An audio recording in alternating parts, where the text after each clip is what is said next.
آگے ترجمہ دیکھیں، وَمِنَ النَّاسِ مَن يَقُولُ آمَنَّا بِاللَّهِ، لوگوں میں سے بعض وہ جو کہتے ہیں کہ ہم اللہ پر ایمان لائے اور آخرت پر ایمان لائے، وَمَا هُم بِمُؤْمِنِينَ، حالانکہ وہ ایمان لانے والے نہیں، اللہ کو دھوکہ دے رہے ہیں اور ان لوگوں کو جو ایمان لائے، اور نہیں دھوکہ دے رہے مگر اپنے آپ کو، اور ان کو اس کا شعور ہی نہیں ہے، ان کے دل میں مرض ہے، فزادہم اللہ مرضا، اللہ نے ان کے مرض میں اضافہ کر دیا، ان کے لیے درد دینے والا عذاب ہے، اس سبب سے کہ انہوں نے جھٹلایا، وہ جھٹلاتے تھے۔ وَإِذَا قِيلَ لَهُمْ، جب ان کو کہا جاتا ہے کہ زمین میں فساد نہ کرو، تو کہتے ہیں سوائے اس کے نہیں، ہم تو اصلاح کرنے والے ہیں، الا خبردار، بے شک یہ لوگ فساد ڈالنے والے ہیں لیکن یہ جانتے، شعور نہیں ہے ان کو۔ جب ان کو کہا جائے ایمان لاؤ، جیسے لوگ ایمان لائے، تو کہتے ہیں کیا ہم ایمان لائیں جیسا کہ بے وقوف ایمان لائے؟ خبردار، یہی لوگ بے وقوف ہیں لیکن یہ جانتے نہیں۔ جب یہ ملتے ہیں ان لوگوں سے جو ایمان لائے تو کہتے ہیں ہم ایمان لے آئے، اور جب الگ ہوتے ہیں اپنے شیاطین کی طرف تو کہتے ہیں ہم تمہارے ساتھ ہیں، ہم تم مذاق کرنے والے تھے، ٹھٹا کرنے والے تھے۔ اللہ تعالیٰ ان کو ان کی مذاق کا بدلہ دے گا۔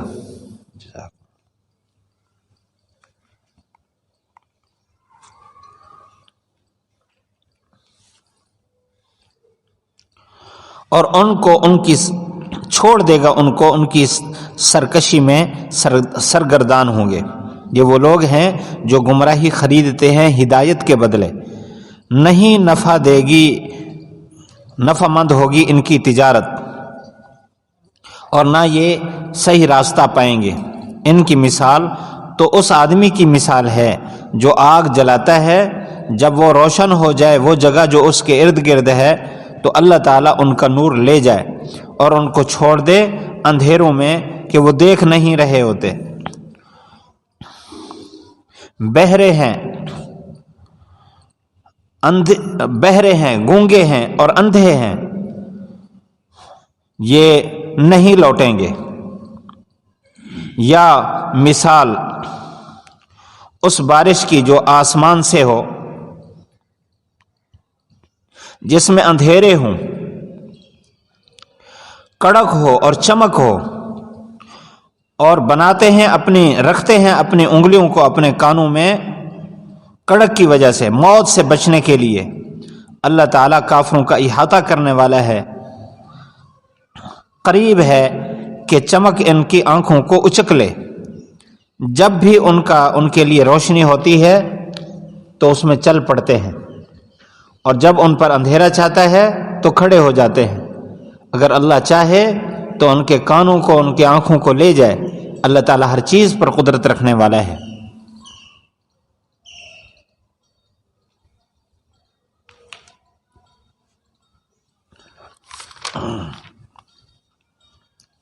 آگے ترجمہ،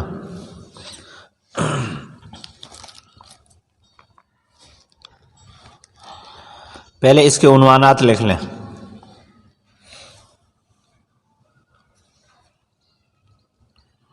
ربط رقوع بما قبل،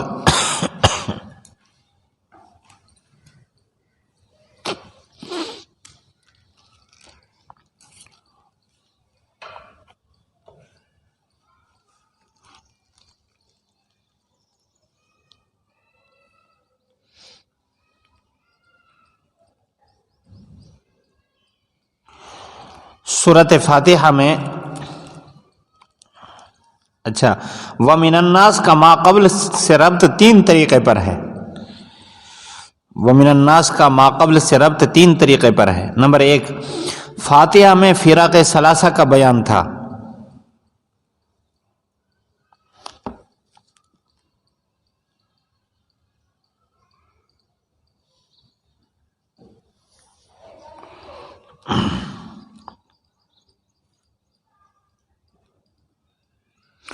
اب بھی فرق ثلاثہ کا بیان ہے۔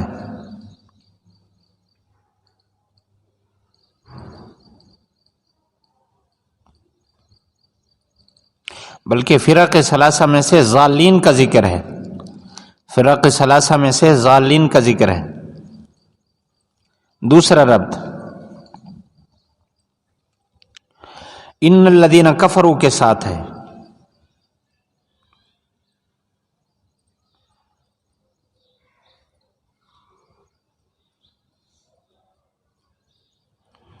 یعنی جس طرح کفر انکار لسانی اور قلبی پر بولا جاتا ہے، اسی طرح اگر تصدیق قلبی نہ ہو تو بھی کفر ہے۔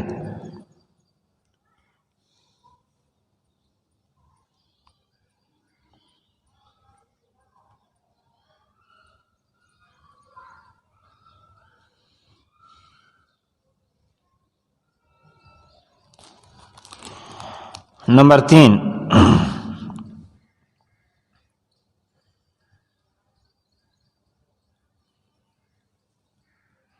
ازالہ شبہ ہے، ازالہ شبہ ہے۔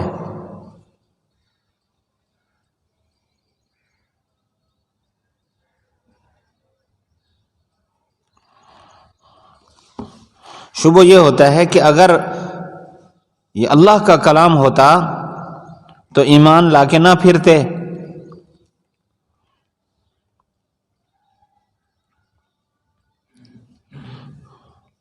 تو اس کا جواب ہے، فرمایا یہ سرے سے ایمان ہی نہیں لائے۔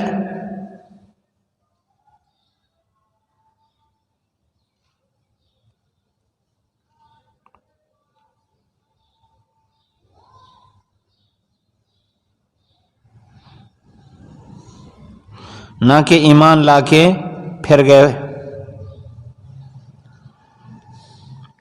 اس رکوع کا موضوع رکوع،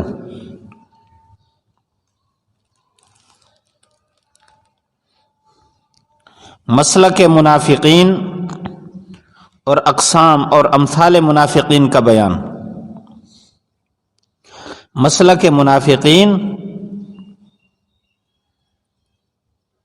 اور اقسام اور امثال منافقین کا بیان ہے اس میں۔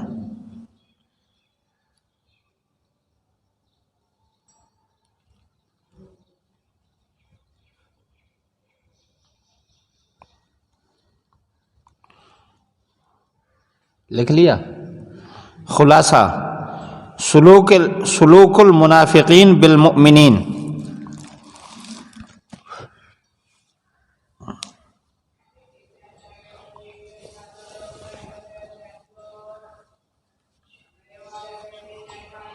سلوک المنافقین بالمؤمنین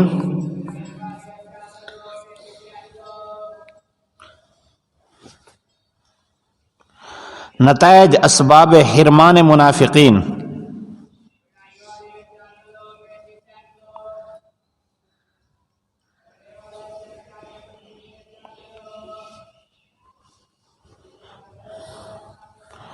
نتائج اسباب حرمان منافقین۔ جی، اسباب حرمان منافقین۔ آگے استسہال مجرمین، استسہال مجرمین،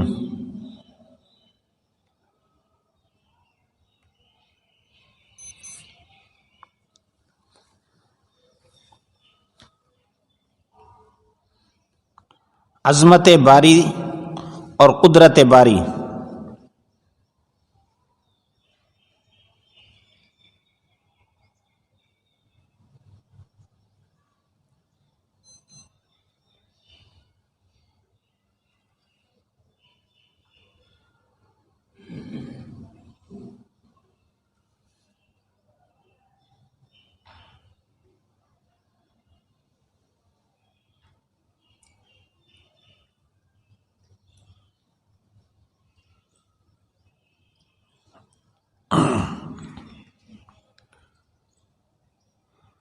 عظمت باری اور قدرت باری اور ان کی مثالیں۔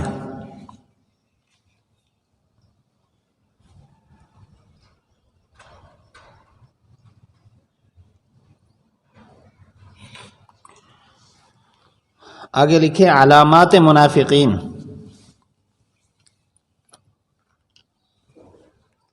عنوان ہے علامات منافقین. اذا حدث کذب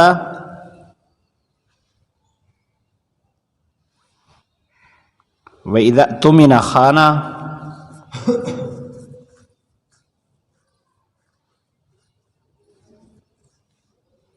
وَإِذَا وَعَدَ أَخْلَفَ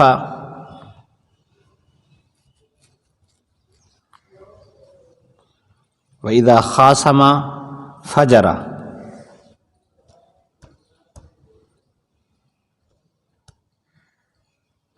اِذَالَ شُبُ،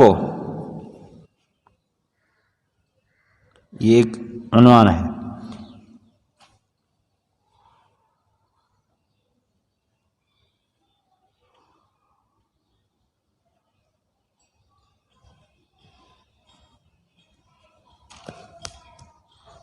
کہ اس کو رہنے دے بس. اب اس کی تفسیر عرض کرتے ہیں.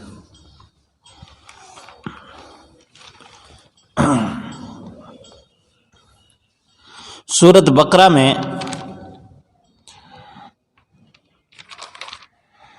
ابتدائی 5 آیات میں اللہ تعالیٰ نے ایمان والوں کا ذکر فرمایا. اس کے بعد 2 آیتوں میں کافروں کا ذکر ہے. اور وَمِنَ النَّاسِ سے لے کر آگے کئی ساری آیات تک منافقین کا تذکرہ ہے. ایمان والوں کی صفات اللہ تعالیٰ نے 5 آیات میں بیان فرما دی. کافروں کا تذکرہ 2 آیتوں میں. اس کی وجہ یہ ہے کہ ایمان والوں کو کافروں سے اتنا نقصان نہیں پہنچتا جتنا منافقین سے نقصان پہنچتا ہے. اسی لیے اللہ تعالیٰ نے منافقین کی صفات کو، عادات قبیحہ کو کھول کھول کر بیان فرمایا تاکہ ایمان والے دھوکے میں نہ آئیں. اس لیے ان کا جو جہنم میں طبقہ ہے سب سے نیچے ہے. ان المنافقین فی الدرک الاسفل من النار. تو وَمِنَ النَّاسِ سے منافقین کا تذکرہ شروع ہو رہا ہے. فرمایا وَمِنَ النَّاسِ لوگوں میں سے بعض، یہ من تبعیضیہ ہے، سارے ایسے نہیں، بعض. وَمِنَ النَّاسِ مَن يَقُولُ آمَنَّا بِاللَّهِ، وہ جو کہتے ہیں ہم ایمان لائے اللہ پر اور آخرت پر. وَمَا هُم بِمُؤْمِنِينَ، لیکن یہ مومن نہیں ہیں.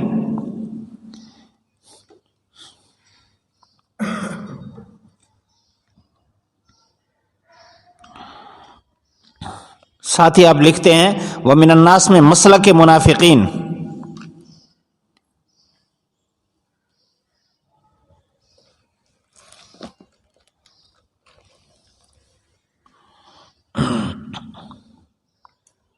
دعوی فاسد کا بیان.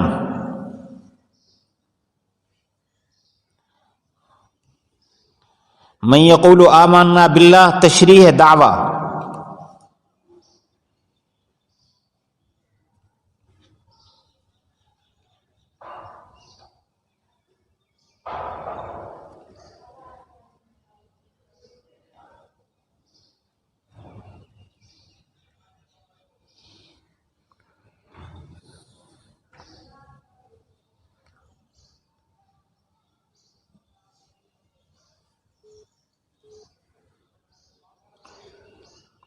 اور وما ہم بمؤمنین نتیجہ منافقین حرمان عن الایمان.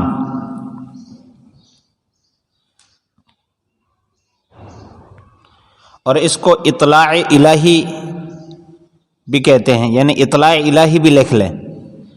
اطلاع الہی، اللہ نے اطلاع دی کہ یہ ایمان نہیں رکھتے.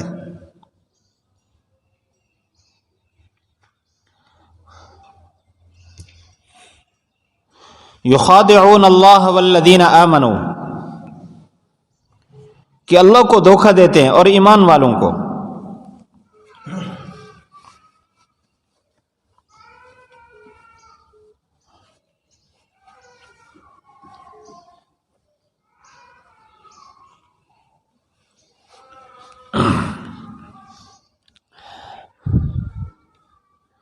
اشکال ہوتا ہے کہ اللہ تعالیٰ کو کون دھوکہ دے سکتا ہے. یہاں تو فرمایا کہ اللہ کو دھوکہ دیتے ہیں، تو اس کا جواب یہ ہے کہ یہاں لفظ اللہ سے پہلے رسول مضاف معذوف ہے.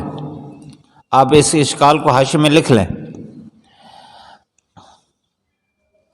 اللہ تعالیٰ کو تو کوئی دھوکہ نہیں دے سکتا. ویسے یہ بات میں وضاحت کے لیے عرض کر رہا ہوں، کیونکہ دھوکہ کہتے ہیں ایسی بات کہنا کہ مخاطب کو اس کی حقیقت معلوم نہ ہو سکے. اللہ تعالیٰ تو ہر چیز کی حقیقت سے پوری طرح واقف ہے، اس لیے کہ اللہ تعالیٰ کو تو دھوکہ نہیں دے سکتے. یہاں فرمایا یخادعون اللہ، اللہ کو دھوکہ دیتے، تو اس کا جواب ہے کہ لفظ اللہ سے پہلے مضاف معذوف ہے، اصل میں ہے یخادعون رسول اللہ. مضاف کو حذف کر دیا رفعت شان کی وجہ سے.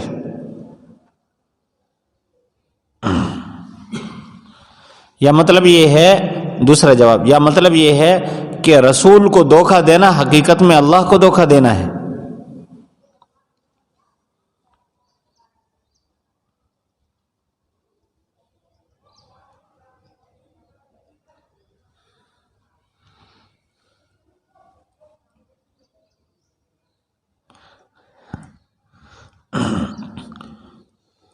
اور ایمان والوں کو بھی دھوکہ دے رہے ہیں.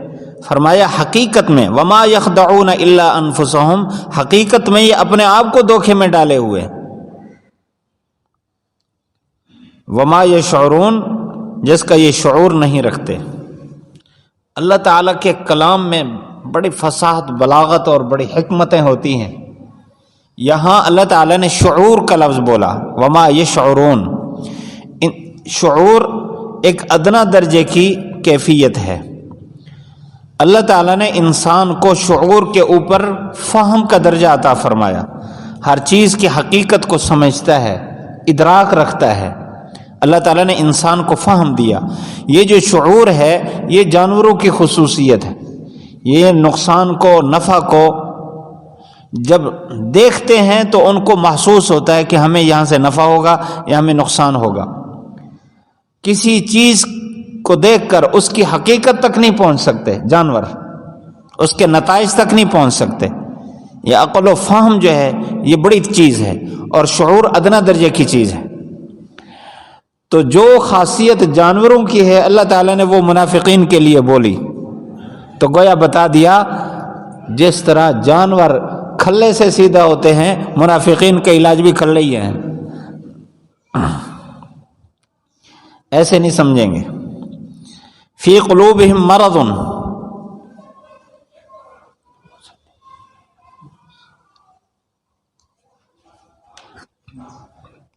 فی قلوبہم مرض، ان کے دل میں مرض ہے. اچھا اس کا عنوان بھی لکھ لیں، یخادعون اللہ، غرض فاسد.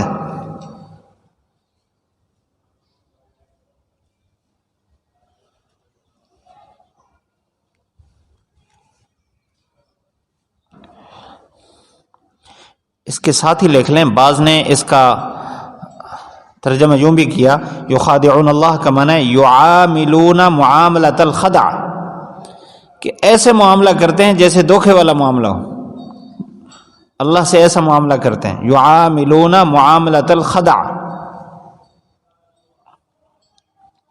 وما یخدعون الا انفسهم کے نیچے نتیجہ اول،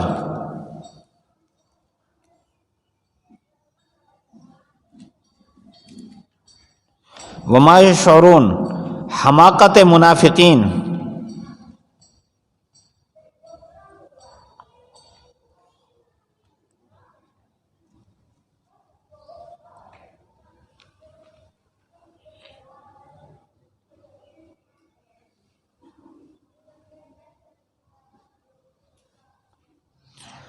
اور سبب خدع، وما یشعرون، بلکہ فی قلوبہم میں سبب خدع.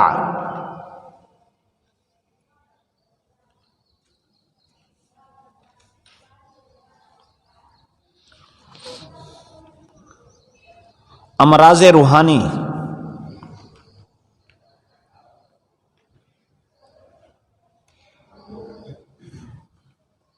وَلَهُمْ عَذَابٌ علیم کے نیچے لکھے نتیجہ اخروی.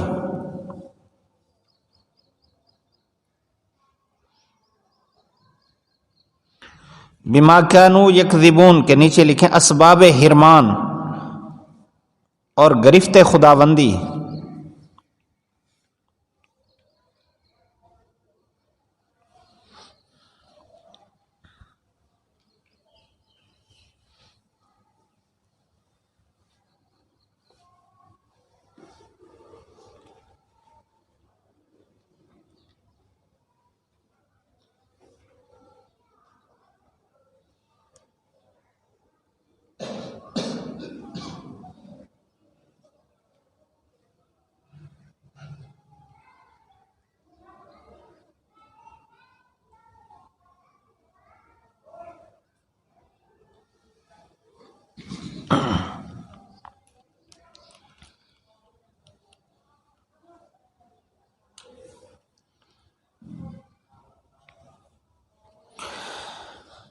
ان کے دل میں کون سا مرض تھا؟ نفاق والا.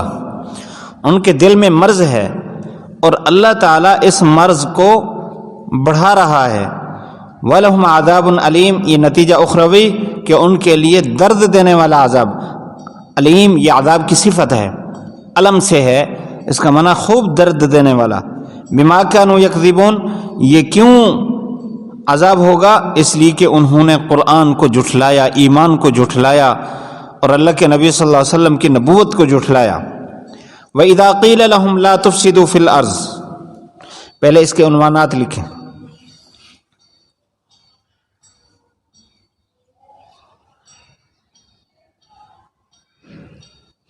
اعمال فاسدہ، منافقین.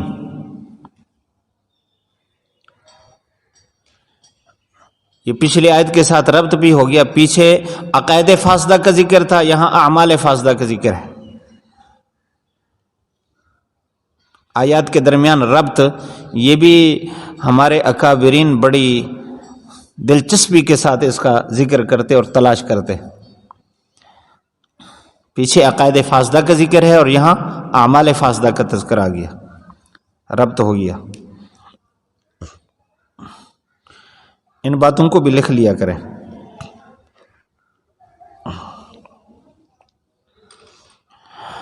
انما نحن مصلحون، دعوی اصلاح.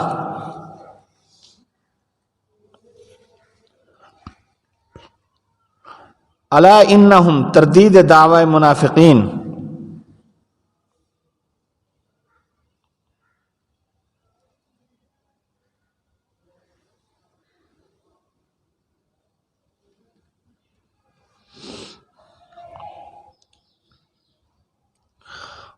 تنبیہ معاندین، تردید دعوی منافقین اور تنبیہ معاندین.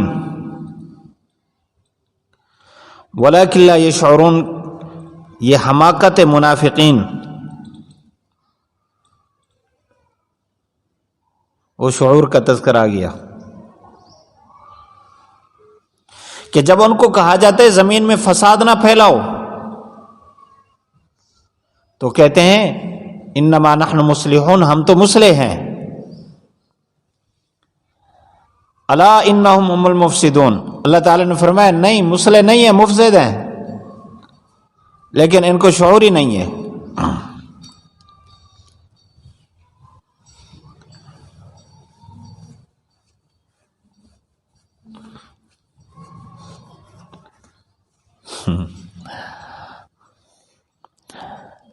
یہ اپنے مصلح ہونے کا دعویٰ کر رہے ہیں بڑی تاکیدات کے ساتھ. کیا کہہ رہے ہیں؟ انما نحن مصلحون، ہم تو مصلح ہیں. اس سے پہلے ایک اور بات، اللہ تعالیٰ نے فرمایا زمین میں فساد نہ پھیلاؤ.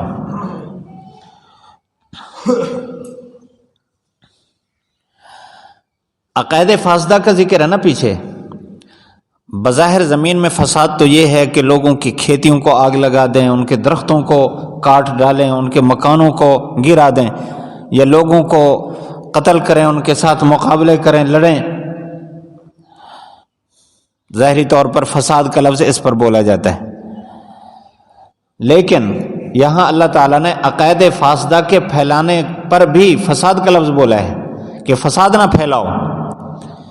اس کی وجہ یہ ہے کہ دنیا کے اندر جو خیر ہے وہ ایمان کی بنیاد پر ہے.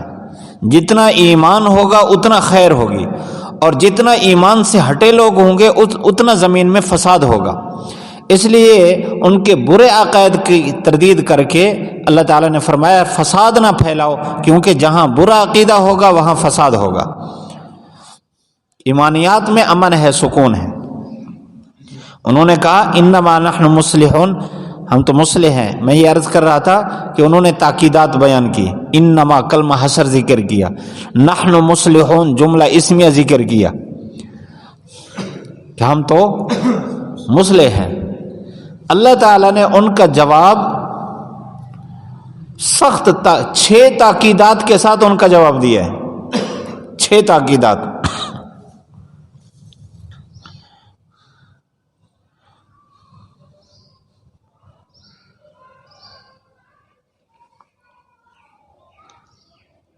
انہوں نے 3 تاکیدات ذکر کی. انما، ان کلمہ تاکید کے لیے، ما حصر کے لیے، اور جملہ اس میں اللہ تعالیٰ نے بدلے میں 6 تاکیدات ذکر کی. اللہ، یہ تنبیہ کا کلمہ. انا، یہ تاکید کے لیے ہے. ہم جملہ اسمیہ ہے. پھر ہم المفسدون، دوسرا ہم لے آئے، یہ بھی تاکید کے لیے. المفسدون مبتدا بھی معرفہ، خبر بھی معرفہ، دونوں کو معرفہ ذکر کر کے یہ تاکید ذکر فرمائی ہے. اور لیکن یہ تردید کے لیے، یہ بالکل یہ بھی تاکید کے لیے. تو 6 تاکیدیں ہوگی، الا، انا، اور پھر ہم، پھر جملہ اسمیہ، پھر اس کے بعد جملہ اسمیہ میں معرفہ نکرہ، دونوں معرفہ لے آئے اور لیکنہ کو ذکر فرمایا. یہ ساری تاکیدات ذکر کر کے گویا اللہ نے بتایا کہ یہ حقیقت کو سمجھنے میں بھی بے وقوف ہیں. وَلَٰكِن لَا يَشْعُرُونَ میں پھر بتا دیا کہ ان کے اندر تو شعور ہی نہیں ہے. وَإِذَا قِيلَ لَهُمْ آمِنُوا، جب ان کو کہا جاتا ہے ایمان لاؤ، كَمَا آمَنَ النَّاسِ، جیسا کہ لوگ ایمان لائے. یہاں الناس پر جو الف لام ہے یہ عہد خارجی کا ہے. اس سے مراد خاص جماعت صحابہ کی ہے کہ جب ان کو کہا جائے ایمان لاؤ جیسا کہ صحابہ ایمان لائے، تو اس سے ثابت ہوا صحابہ کا ایمان اور صحابہ کے اعمال وہ تمام پوری امت کے لیے معیار ہے. امت کا ایمان تب قبول ہوگا جب صحابہ جیسا ہوگا. امت کے اعمال تب قبول ہوں گے جب صحابہ جیسے ہوں گے. اللہ تعالیٰ نے اس آیت میں صحابہ کو امت کا معیار قرار دیا، ایمان میں بھی اور اعمال میں بھی. جب ایمان میں معیار ہے تو اعمال میں خود بخود ثابت ہو جائیں گے معیار.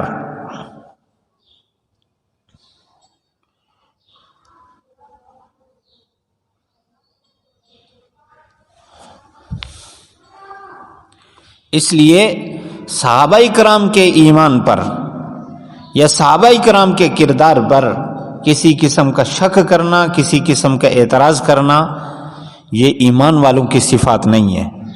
آگے آ رہا ہے نا، یہ منافقین ہی کہتے تھے قالوا انؤمن کما آمن السفہاء، کیا ہم ایمان لائے جیسے یہ بے وقوف ایمان لائے. اللہ تعالیٰ نے سخت ان کو جواب دیا الا انہم هم السفہاء.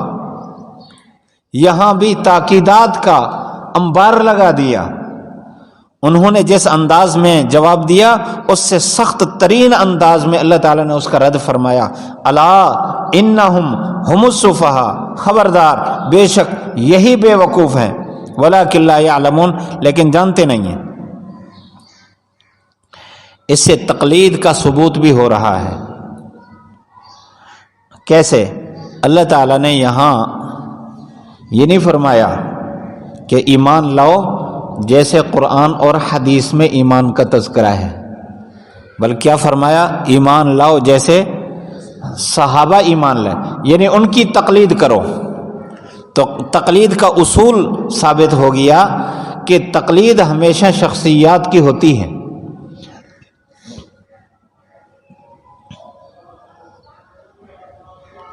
تو جب اصول میں، ایمان تو اصول ہے، جب اصول میں تقلید کا حکم ہے تو فروعات میں تو بطریق اولا تقلید کا ثبوت ہوگا.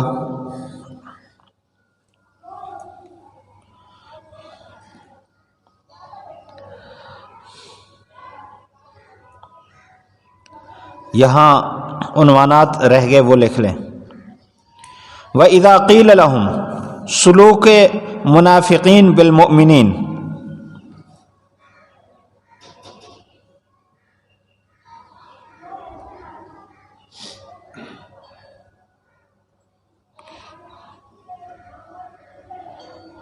قالوا انؤمن میں بے ادبی اور استہزاء منافقین بالمؤمنین.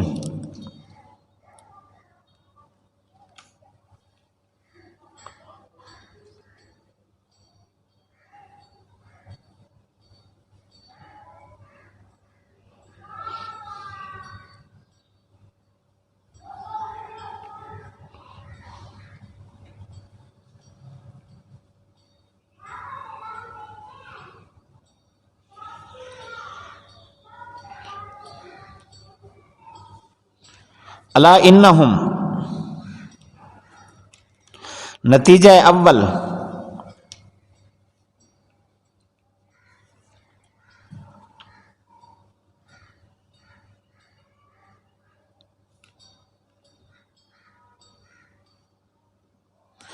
ولکن لا یعلمون نتیجہ ثانی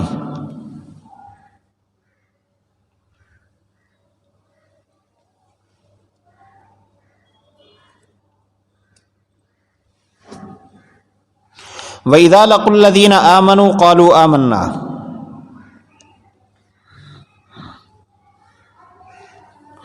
جب منافقین سے کہا جاتا ہے ایمان لاؤ، کہتے ہیں ہم ایمان لے آئے. وَإِذَا خَلَوْا إِلَى شَيَاطِينِهِمْ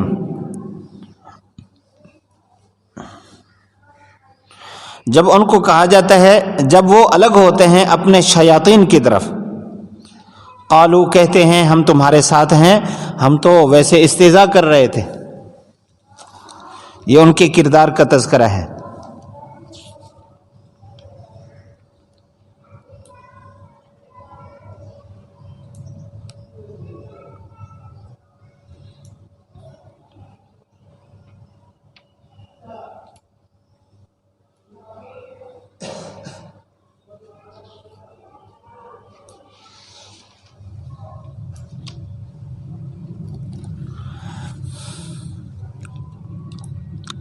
اس میں ایک نقطہ ہے دیکھیں،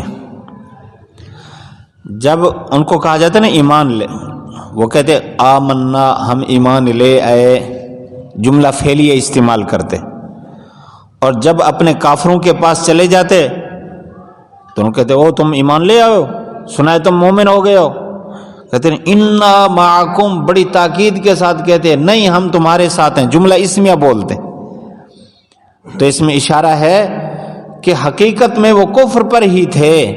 جب وہ ایمان کا دعویٰ کرتے تھے، ایمان کا دعویٰ ان کا عارضی تھا. حقیقت میں جیسے پہلے کفر پر تھے بعد میں بھی کفر پر تھے. انما نحن مستہزئون، یہاں تاکیدات کے ساتھ کہہ رہے ہیں کہ ہم تو محض استہزاء کے لیے، ان کے ساتھ مذاق کرنے کے لیے ایسے کہتے تھے کہ ہم ایمان لائیں. اللہ یستہزئ بہم،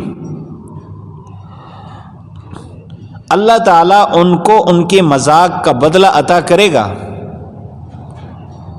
اور ان کو چھوڑ دے گا کہ وہ اپنی سرکشی چھوڑ دیا، اس نے اپنی سرکشی میں سرگردان ہے. وہ یہاں ایک اشکال ہوتا ہے کہ اللہ تعالیٰ کی طرف استہزاء کی نسبت کی گئی، حالانکہ اللہ تعالیٰ ہر قسم کے نقص و عیب سے پاک ہے اور استہزاء ایک نقص ہے. تو اس کا جواب یہ ہے کہ یہاں جو کلام کیا گیا یہ فصاحت اور بلاغت کے اصولوں میں سے ہے کہ برائی کا بدلہ فجزاء سیئۃ بسیئۃ مثلھا، فجزاء سیئۃ سیئۃ بمثلھا، کہ برائی کا بدلہ اس کے مثل برائی کے ساتھ. انہوں نے صحابہ کے ساتھ استہزاء کا لفظ استعمال کیا تو اللہ تعالیٰ نے ان کے برے الفاظ کا جواب برے لفظ کے ساتھ دیا ہے برابری کرنے کے لیے، ان کو گویا کہ بدل دیا گیا.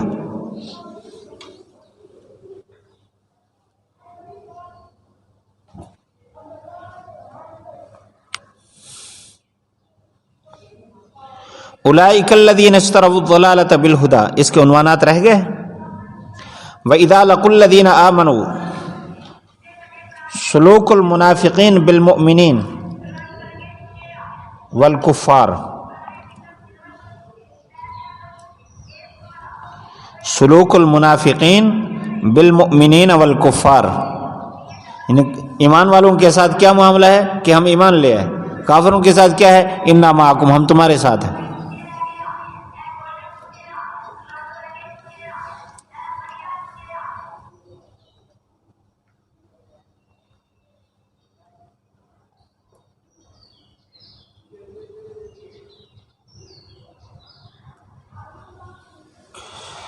ایک اشکال ہوتا ہے کہ کفار کو یہاں شیاطین کہا گیا،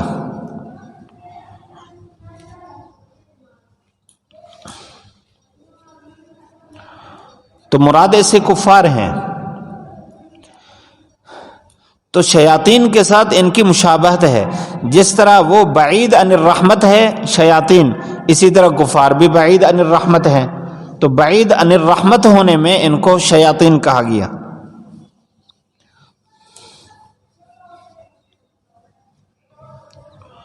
اولئک الذین اشتروا الضلالۃ بالہدی، یہ لوگ ہیں جو گمراہی کو ہدایت کے بدلے میں خریدا انہوں نے، وما ربحت تجارتہم، ان کی تجارت ان کو نفع نہیں دیا، ان کی تجارت نے ان کو نفع نہیں دیا۔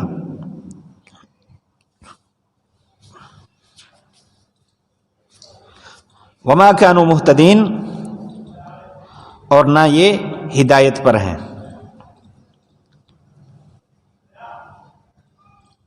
یعنی اللہ یستہزئ، نتیجہ استہزاء یہاں لکھنا ہے، نتیجہ استہزاء۔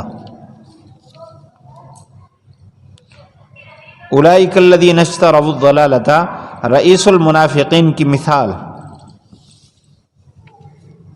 یا ثمرہ نفاق، دونوں باتیں لکھ لو، ثمرہ نفاق۔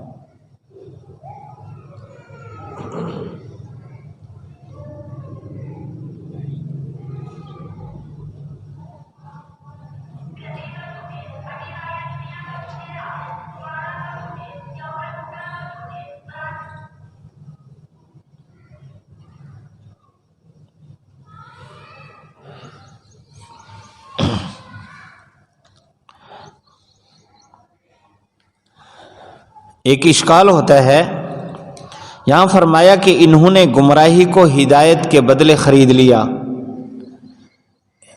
اس سے تو ثابت ہوا کہ پہلے ہدایت پر تھے، ہدایت کو دے کر انہوں نے گمراہی کو خریدا، حالانکہ یہ تو شروع ہی سے کفر پر تھے۔ تو اس کے دو جواب ہیں، ایک جواب تو یہ ہے کہ اس میں اس حدیث کی وضاحت، حدیث میں جو وضاحت کی گئی اس کی طرف اشارہ ہے، کل مولود یولد علی الفطرہ، کہ ہر بچہ اسلام پر پیدا ہوتا ہے، بعد میں پھر یہودی نصرانی بن جاتا ہے، تو ابتدا میں جو اللہ تعالیٰ نے فطرتی طور پر ایمان کی صلاحیت رکھی تھی، انہوں نے گمراہی خرید کر کے اس جو اسلام کی اور ایمان کی صلاحیت ہے اس کو بیچ دیا۔ یا دوسرا مطلب یہ ہے کہ جب اللہ کے نبی صلی اللہ علیہ وسلم نے نبوت کا دعویٰ نہیں فرمایا تھا، اس وقت یہ صحیح دین پر تھے، یعنی یہ تورات کو مانتے تھے، حضرت موسیٰ علیہ السلام کے، عیسیٰ علیہ السلام کے دین پر تھے، انجیل کو مانتے تھے، اور بعد میں جب اللہ کے نبی صلی اللہ علیہ وسلم نے نبوت کا دعویٰ فرمایا تو ان کا حق یہ تھا کہ جب تورات اور انجیل میں آپ صلی اللہ علیہ وسلم کی صفات دیکھ چکے تھے، اور ان انبیاء کا بھی یہی حکم تھا کہ آخری نبی ہیں تو ان پر ایمان رکھنا، تو اس پہلے ہدایت پر تھے، تو بعد میں اس ہدایت کو چھوڑ کر گمراہی کو اختیار کر لیا انکار کر کے۔ ما ربحت تجارتہم،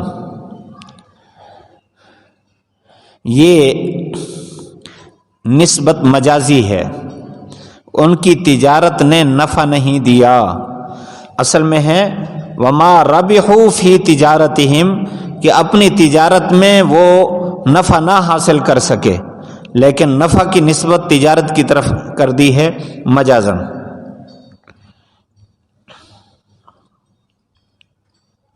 ربحت، ربح سے ہے، ربح کا معنی نفع۔ وما كانوا مہتدین،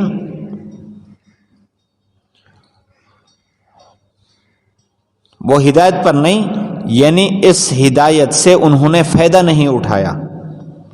مثلہم کمثل الذی استوقد نارا، ان کی مثال اس آدمی کی مثل ہے استوقدا، جس نے جلایا نارن، آگ کو۔ یہاں اللہ تعالیٰ نے دو مثالیں دی ہیں منافقین کی۔ منافق دو قسم کے ہیں، پکے منافق اور کچے منافق۔ پکے منافقین کی مثال مثلہم سے ہے، اور کچے منافقین کی مثال او کصیب من السماء فیہ ظلمات، اس کے ساتھ ہے۔ پہلی مثال کا حاصل یہ ہے کہ اگر کوئی آدمی آگ جلائے تو جب آگ اوپر اٹھتی ہے، اندھیرے میں آگ جلائے، آگ جب اوپر اٹھتی ہے تو ارد گرد سارا روشن ہو جاتا ہے۔ وہ سمجھتے ہیں کہ بالکل ہر چیز نظر آ رہی ہے، تو آگ جو ہوتی ہے اوپر اٹھتی ہے اور نیچے بھی دبتی ہے، تو اچانک اگر آگ بجھ جائے تو وہ جو روشنی تھی وہ بالکل اندھیرے میں بدل گئی۔ تو اسی طرح جو پکے منافق ہیں نفاق میں، وہ بھی بظاہر اس نفاق کی روشنی میں دنیا سے نفع اٹھا رہے ہیں، لیکن جیسے ہی روح قبض ہوگی تو فوراً اندھیرا چھا جائے گا، تو پھر ان کو کچھ بھی نظر نہیں آئے گا۔ تو فرمایا یا ان کے پاس وقتی طور پر باتیں ہیں لوگوں کو خوش کرنے کے لیے اور اپنے حلوے کی حفاظت کے لیے، اگر تھوڑا سا مزید آگے چلے تو ان کے پاس کچھ نہیں ہے، ایسے جیسے آگ بجھ جائے تو ان کے چہرے بھی یوں بجھ جاتے ہیں، ان کے پاس کوئی دلیل نہیں ہے۔ یہ مثال پکے منافقین کی دی ہے۔ اور فرمایا یہ لوگ صم بکم عمی، ان کا حال یہ ہے کہ یہ بہرے بھی ہیں، گونگے بھی ہیں اور اندھے بھی ہیں، یعنی نہ آنکھ سے نفع اٹھا سکتے ہیں، نہ کان سے اٹھا سکتے ہیں، اور نہ ہی اپنی زبان سے نفع اٹھا سکتے ہیں، کوئی نفع نہیں اٹھا سکتے۔ اور دوسرے لوگ جو کچے منافق ہیں، ان کی حالت یہ ہے کہ جب دیکھتے ہیں نا ایمان والوں کو نفع ہو رہا ہے تو اس وقت تھوڑا تھوڑا ایمان کی طرف نہیں، بلکہ نفاق سے ان کو نفع ہو رہا ہے تو نفاق میں چلتے رہتے ہیں۔ جب نفع بند ہو جاتا ہے تو پھر اس کے بعد پریشان ہو جاتے ہیں، یا ایمان والوں کے ساتھ چلتے رہتے ہیں جب تک وہاں سے مال غنیمت ملتا رہتا ہے، کوئی نہ کوئی نفع ملتا رہتا ہے۔ جب ادھر سے نفع بند ہوتا ہے اور کبھی کبھی آزمائش آ جاتی ہے غزوہ خندق کی طرح یا دوسرے غزوات کی طرح، تو پھر ان کی آنکھیں بند ہو جاتی ہیں۔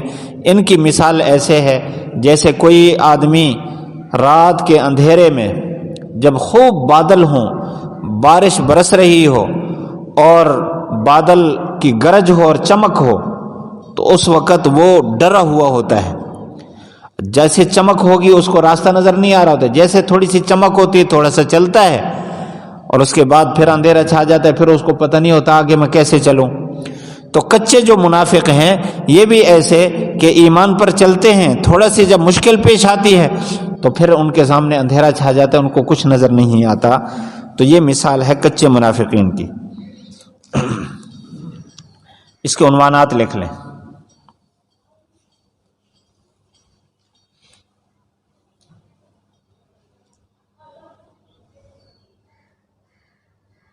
مثلہم، مثال ناری،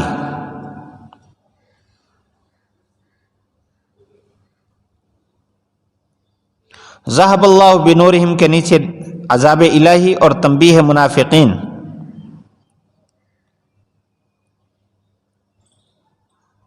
اور سزائے اعراض، اعراض پر سزا۔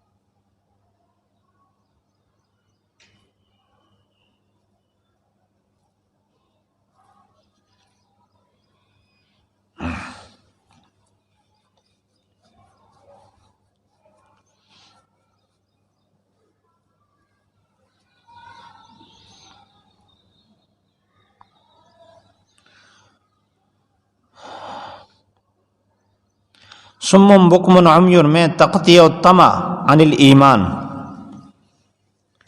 تقطیع الطمع عن الایمان، کہ ان سے ایمان کی امید بالکل نہ رکھیں۔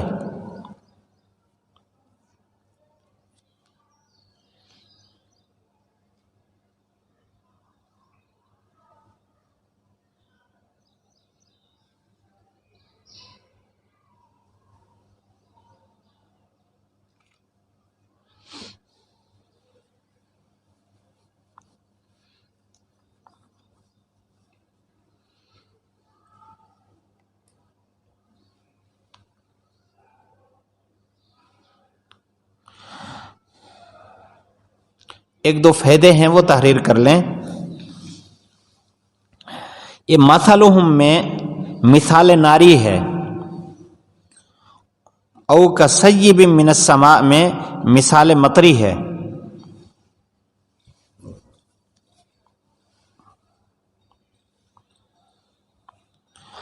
مثلہم حقیقی منافقین کی مثال ہے، کیونکہ قرآن مجید نوری ہے اور وہ نور کے قریب نہیں آتے، اس لیے اللہ تعالیٰ نے مثال ناری دی ہے، نوری نہیں دی۔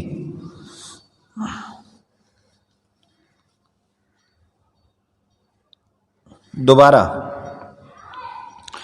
مثلہم یہ حقیقی منافقین کی مثال ہے،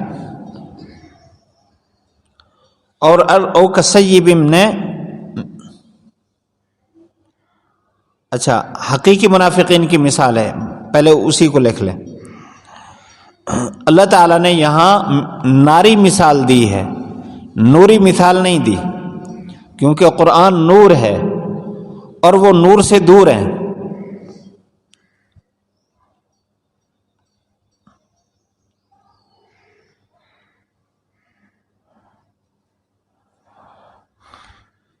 وہ آگ میں ہے اور اندھیرے میں ہے، آگ جل رہی ہو تو آگ میں، آگ بجھ جائے تو اندھیرے میں۔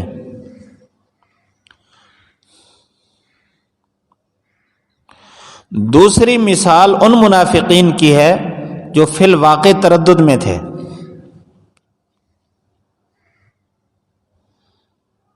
جب ایمان کی حقانیت ان کو نظر آتی تو ایمان پر چلنے لگتے،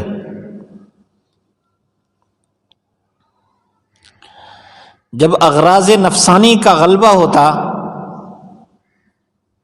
تو پھر کھڑے ہو جاتے، ایمان سے دور ہو جاتے۔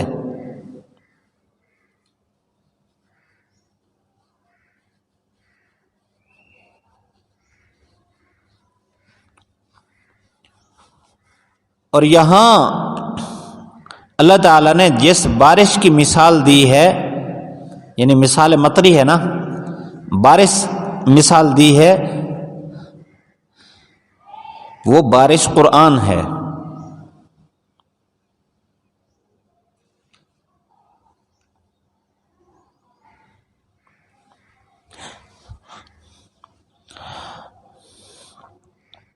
کہ قرآن مردہ دلوں کی زمین کو آباد کرتا ہے، اور فرمایا کہ یہ جب بادل گرجتا ہے تو یہ کانوں میں انگلیاں دیتے ہیں، اس لیے کہ جب قرآن پڑھا جاتا تھا یہ کانوں میں انگلیاں دیتے تھے کہ قرآن ان کے دل پر اثر کرنے لگ جاتا تھا۔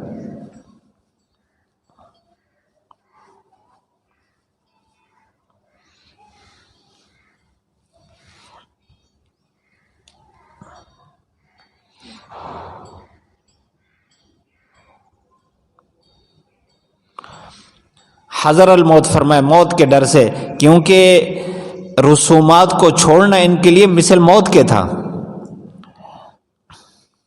رسومات کو چھوڑنا ان کے لیے موت کی طرح۔ اگر ایک کل چلیے جمعراتی ختم شریف یہ سارے کے سارے چھوڑ دیں تو کھائیں گے کہاں سے؟ پھر تو موت ہی ہے۔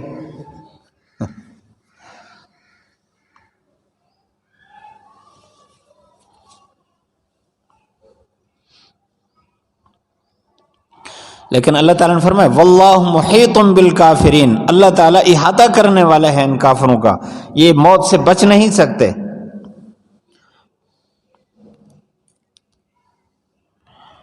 تو مثلہم کمثل الذی استوى، اس کے نیچے لکھیں گے مثال ناری، او کصیب من السماء، سیب، اس کے نیچے لکھیں مثال مطری،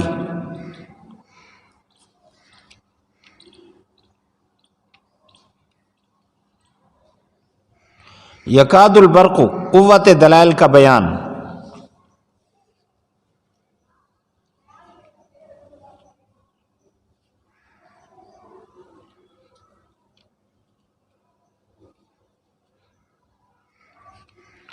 کلما اضاء لهم مشوا فیہ، حماقت منافقین،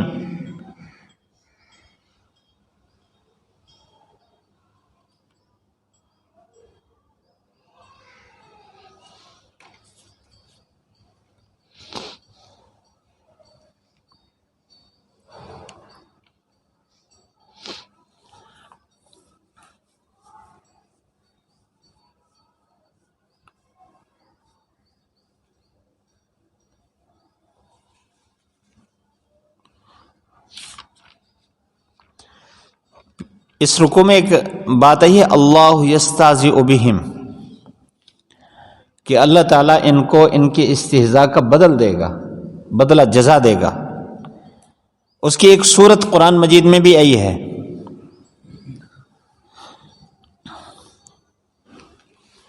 وَيَقُولُ الْمُنَافِقُونَ لِلَّذِينَ آمَنُوا انظُرُونَا نَقْتَبِسْ مِن نُورِكُمْ قِيلَ ارْجِعُوا وَرَاءَكُمْ فَالْتَمِسُوا نُورًا۔ اب اس فائدے کو لکھ لیں کہ اللہ تعالیٰ ان کو ان کی استہزاء کا بدلہ دے گا۔ اس کی ایک مثال قرآن مجید میں بھی ہے، ایک صورت قرآن مجید میں آئی، وَيَقُولُ الْمُنَافِقُونَ لِلَّذِينَ آمَنُوا انظُرُونَا نَقْتَبِسْ مِن نُورِكُمْ، یہ بھی استہزاء کا بدلہ استہزاء کے ساتھ ہے۔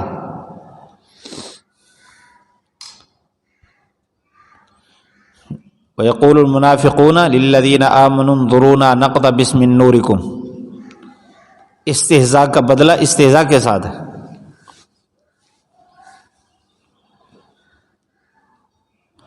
کہ جب ایمان والوں کی روشنی میں چل رہے ہوں گے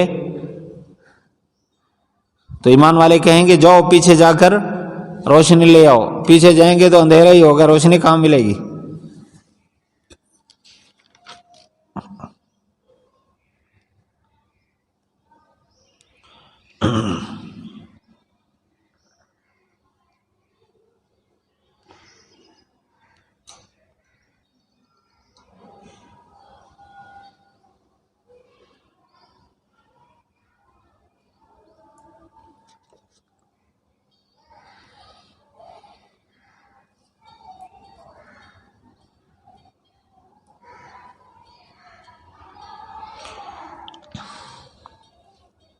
وَلَوْ شَاءَ اللَّهُ لَذَهَبَ کے نیچے لکھیں تخویف منافقین،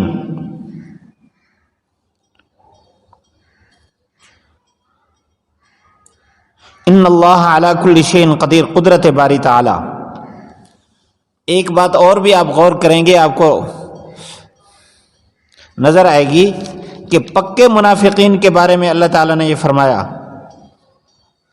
ذهب اللہ بنورہم وترکہم فی ظلمات لا یبصرون، کہ اللہ تعالیٰ ان کے نور کو لے گیا اور ان کو اندھیرے میں چھوڑ دیا کہ وہ دیکھ بھی نہیں سکتے۔ یہ پکے منافقین کے بارے میں، یعنی اللہ تعالیٰ نے ان سے نور ایمان کو چھین لیا، اب وہ اندھیرے میں ہے، دوبارہ ایمان کی ان کو توفیق نہیں ہوگی۔ اور کچے منافقین کے بارے میں اللہ تعالیٰ نے انداز بدل لیا، یہاں فرمایا وَلَوْ شَاءَ اللَّهُ لَذَهَبَ بِسَمْعِهِمْ وَأَبْصَارِهِمْ، اگر اللہ چاہے تو ان کی سماعت کو، ان کی آنکھوں کو لے جائے۔ اللہ تعالیٰ قدرت رکھتا ہے، یوں نہیں فرمایا اللہ لے گیا، مشیت کے ساتھ جوڑا ہے، صرف تنبیہ کرنے کے لیے کہ سیدھے ہو جاؤ، تمہیں جو ایمان کی روشنی نظر آ رہی ہے اس کو اختیار کر لو، اگر غلط راستہ اختیار کرو گے تو ہم ہر چیز پر قادر ہیں، تمہارے سے یہ جو تھوڑی تھوڑی توفیق ہو رہی ہے یہ بھی چھین لیں گے۔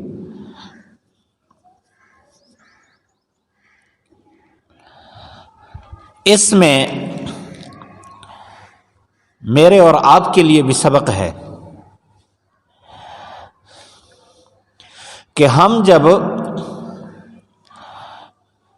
کسی اچھی مجلس میں جاتے ہیں اس وقت ہمارے ایمان کا نور ہمیں نظر آنے لگتا ہے،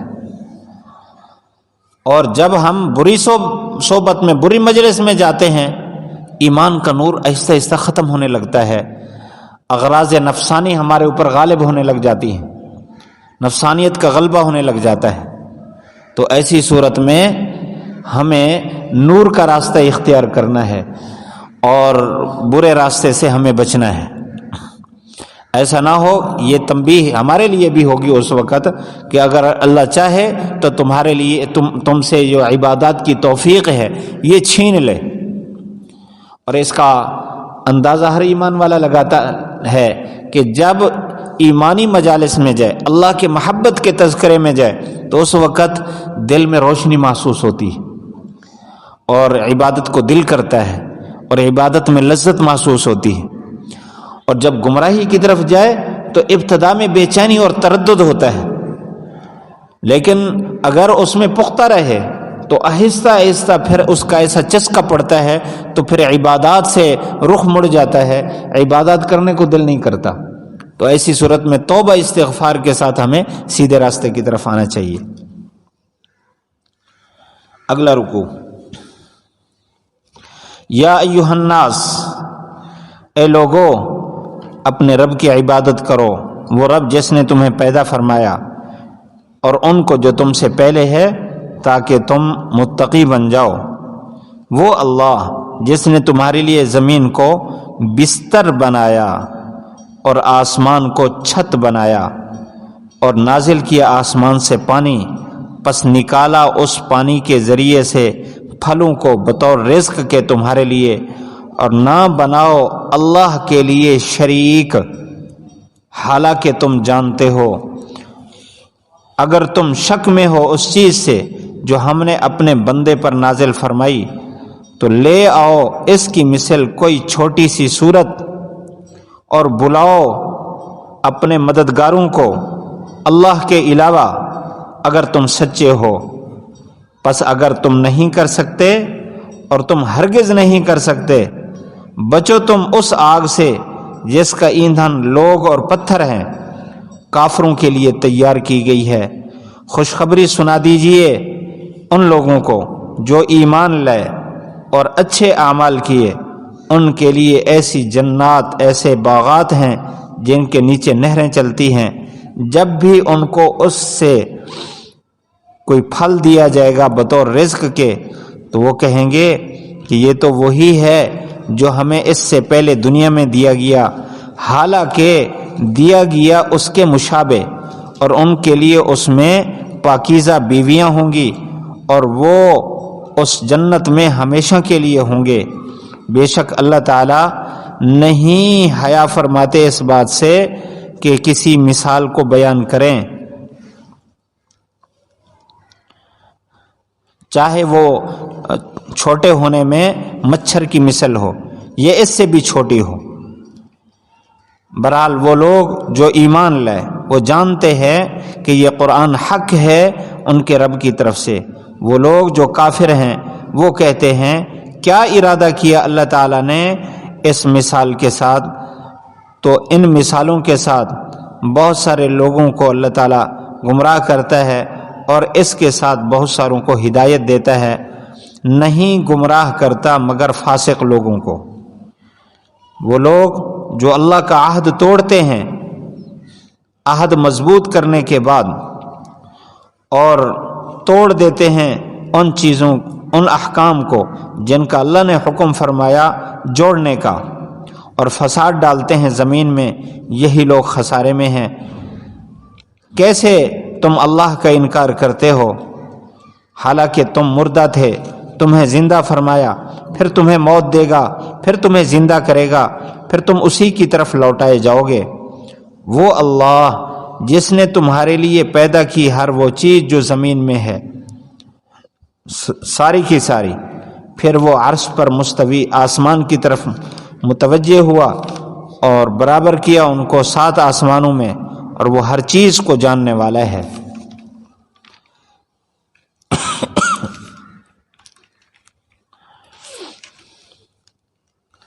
ہاں، ربط رکوع بما قبل، رکوع کا پچھلے رکوع کے ساتھ ربط.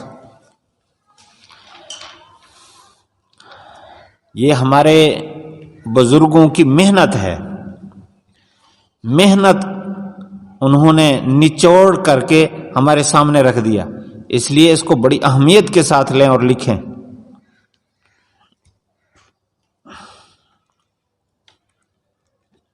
نمبر 1، ربط نمبر 1، پہلے تمہید تھی، اب مقصود ہے. نمبر 2،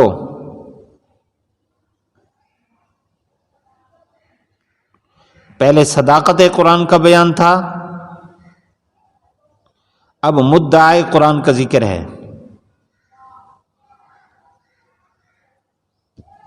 نمبر 3، پہلے 3 گروہوں کا ذکر تھا، اب خطاب عام شروع ہو گیا.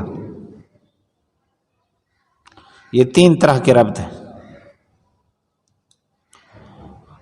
موضوع رکوع ھذا، اس رکوع کا موضوع.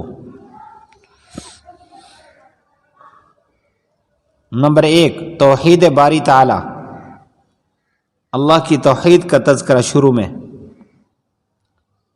نمبر 2، رسالت رسول اللہ،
خلاصہ.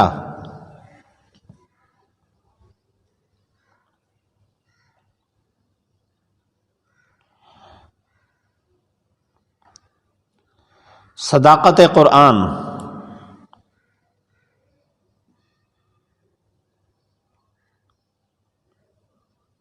طریق مناظرہ بالمشرکین والمنکرین، طریق مناظرہ بالمشرکین والمنکرین.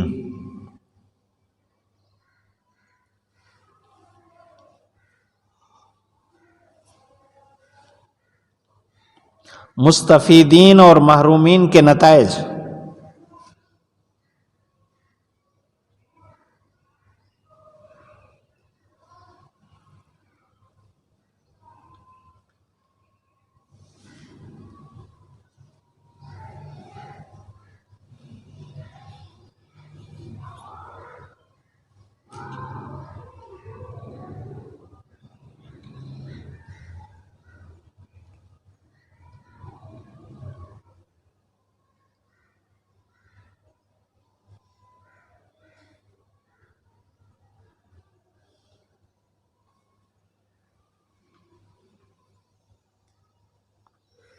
جنت و نار کے موجود ہونے کا بیان،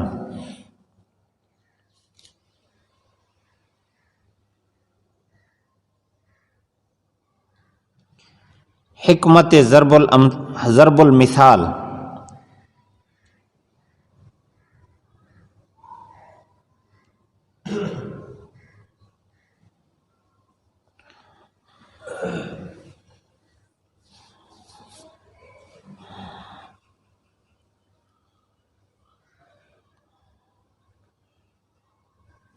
خلاصہ یہ ہے اس رکوع میں علم الاصول کا ذکر ہے،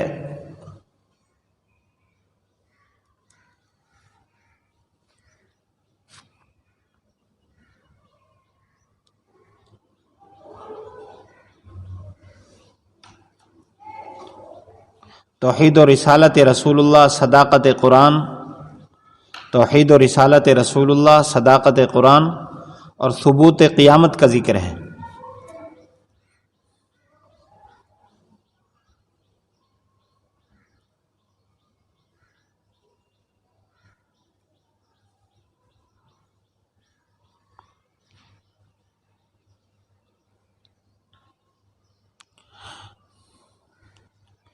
اب دیکھیں تفسیر۔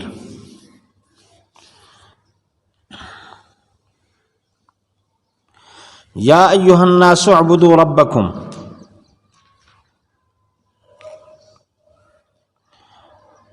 اے لوگو اپنے رب کی عبادت کرو۔ عبادت کا معنی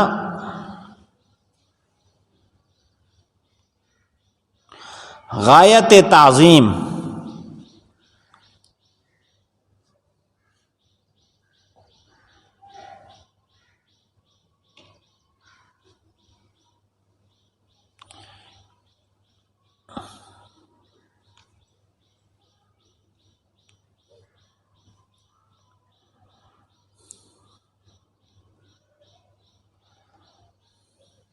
اللہ تعالیٰ نے یہاں عبادت، اپنی عبادت کا حکم فرمایا اور آگے اس عبادت کی وجہ بیان فرمائی۔ اپنے رب کی عبادت کرو۔ عبادت کہتے ہیں غایت تعظیم کو۔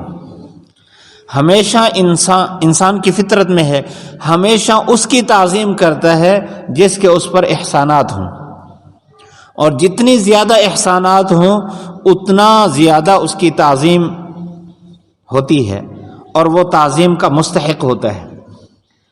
اس کائنات میں انسان پر سب سے زیادہ احسانات تو اس اللہ کے ہیں جس نے اس کو عدم سے وجود بخشا، پھر اس کے وجود کو کمال تک پہنچانے کے لیے سارے اسباب پیدا فرمائے اور تسلسل سے اس کو کمال تک پہنچا رہا ہے۔ تو سب سے زیادہ احسانات اس کے ہیں، اس کو رب کہتے ہیں۔ رب کا یہی معنی ہے نا، عدم سے وجود اور پھر اس کو کمالات تک تدریجاً پہنچانا اور اس کے سارے اسباب مہیا کرنا۔ تو وہ تو رب ہے جو سب سے بڑا محسن ہے، تو اس کے سامنے تو غایت تعظیم سے پیش ہونا اس کا حق ہے۔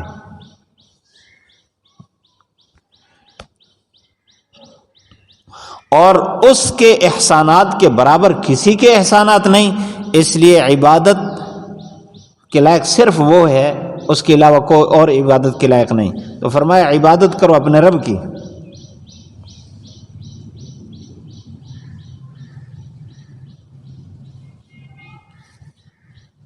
یہ جو عبادت کا حکم ہے اس میں تمام قسم کی عبادات آتے ہیں، مالی بھی، بدنی بھی، اور مرکب بین المال والبدن، ساری کی ساری عبادت اس میں آگئی۔ جس نے تمہیں پیدا فرمایا، والذین من قبلکم، اور ان کو بھی جو تم سے پہلے ہیں، لعلکم تتقون، تاکہ تم متقی بن جاؤ۔ آگے توحید باری تعالی ہے ساری۔ الذی جعل لکم الارض فراشا، وہ اللہ جس نے تمہارے لیے زمین کو بچھونا بنایا۔ توجہ فرمائیں گے، بچھونا آرام کا ذریعہ ہوتا ہے، اس کو بستر، اس کا معنی بستر بھی کہ جس نے زمین کو بستر بنایا۔ بچھونا کا لفظ اس لیے بولتے ہیں کہ یہ عموماً معاشرے میں بچے کے لیے بولا جاتا ہے، بچے کا جو بستر ہوتا ہے تو اس کو بچھونا کہتے ہیں۔ ماں جب بستر بچھاتی ہے نا بچے کے لیے، ہر طرح کے آرام کا انتظام کرتی ہے۔ اللہ تعالیٰ نے اس زمین کو ہمارے لیے بچھونا بنایا ہے۔ آپ دیکھیں اس لفظ میں اللہ تعالیٰ نے حقیقت کی طرف بڑے اشارے دیے ہیں کہ یہ زمین نہ اتنا سخت ہے کہ آدمی پاؤں رکھے اور پاؤں کے نیچے آولے پڑ جائیں، اور نہ اتنا نرم ہے کہ پاؤں رکھیں اور دھنستے چلے جائیں۔ بالکل انسان کی ضرورت کے مطابق۔ پھر یہ جو بستر ہوتا ہے یہ تھکاوٹ دور کرتا ہے۔ آپ اس کا تجربہ کر لیں، جب آپ بہت زیادہ تھکے ہوئے ہوں تو آپ خالی زمین پر لیٹیں گے، تھکاوٹ جلدی دور ہو جائے گی۔ کئی دفعہ ہم نے یہاں دیکھا مزدوروں کو دوپہر کو کسی درخت یا چھپر کے نیچے بغیر چٹائی کے ایسے سو جاتے ہیں اور خراٹے لے رہے ہوتے ہیں، اٹھ کر تر و تازہ ہو کر پھر کام شروع کر دیتے ہیں۔ تو اس زمین میں اللہ تعالیٰ نے یہ صلاحیت رکھی کہ انسانی تھکاوٹ کو کھینچتی ہے، تو بالکل بستر بنایا انسان کے آرام کے لیے، بہترین جگہ، اور انسانی تمام ضروریات اللہ تعالیٰ نے زمین میں رکھ دی۔ والسماء بناء، آسمان کو چھت بنایا۔ اللہ تعالیٰ نے یہ بات جو فرمائی آسمان کو چھت بنایا، یہ ہماری سوچ اور ہماری جو فکر کی سطح ہے اس سطح کے مطابق اللہ تعالیٰ نے بات فرمائی۔ یہ بھی فصاحت کا ایک حصہ ہے کہ مخاطب کے مرتبے کے مطابق اس کے ساتھ گفتگو کرنا۔ وَأَنزَلَ مِنَ السَّمَاءِ مَاءً، آسمان سے پانی اتارا، بظاہر تو بادل سے آ رہا ہے لیکن بادل اوپر آتا ہے، آسمان بھی اوپر ہے، اس لیے عربی میں اوپر والی چیز کو آسمان سے تعبیر کر دیتے ہیں۔ تو آسمان سے پانی اتارا، فَأَخْرَجَ بِهِ مِنَ الثَّمَرَاتِ رِزْقًا لَكُمْ، اور نکالا اس کے اس پانی کے ذریعے سے پھلوں کو تمہارے لیے رزق کے طور پر۔ رزق اس کو کہتے ہیں جو انسانی جسم کے لیے مفید ہو، وہ رزق ہے، انسانی جسم اور اس کی روح کے لیے مفید ہو، اس لیے علم بھی رزق ہے، اور اللہ تعالیٰ کے ساتھ تعلق یہ بھی رزق ہے، روحانی رزق ہے، اور جسمانی رزق انسان کے جسم کی جتنی ضروریات ہیں۔ تو اللہ تعالیٰ نے آسمان سے جو پانی اتارا اور اس پانی کے ذریعے سے پھل نکالے، من الثمرات، یہ جو من ہے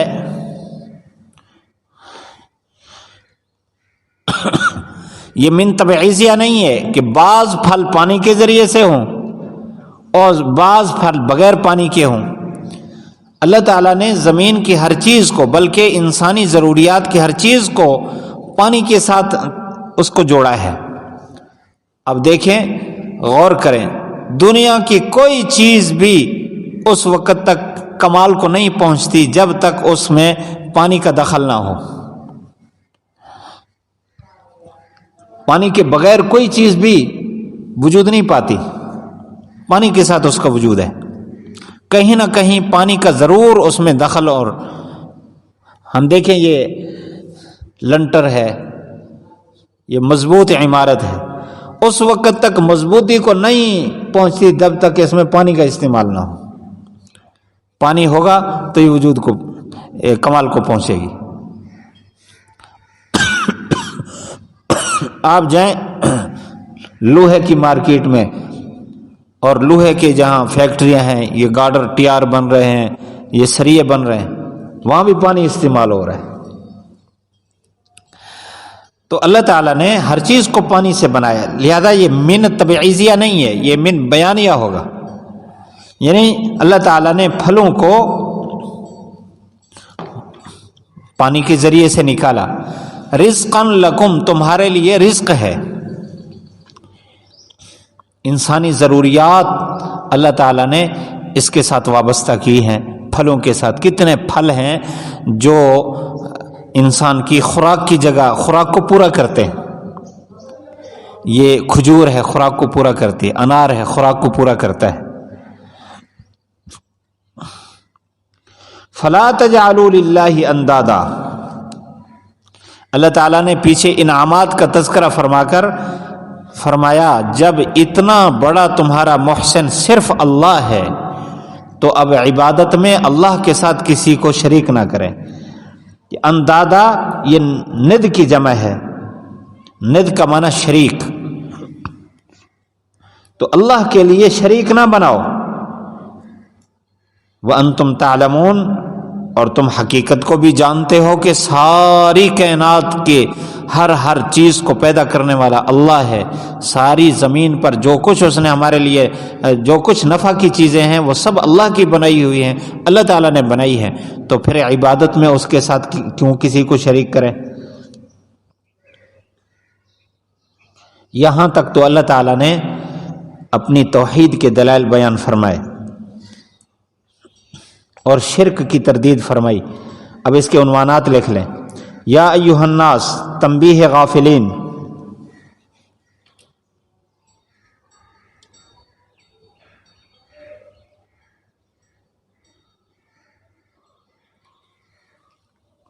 اعبدوا ربکم، عبادت خداوندی. اعبدوا میں عبادت خداوندی.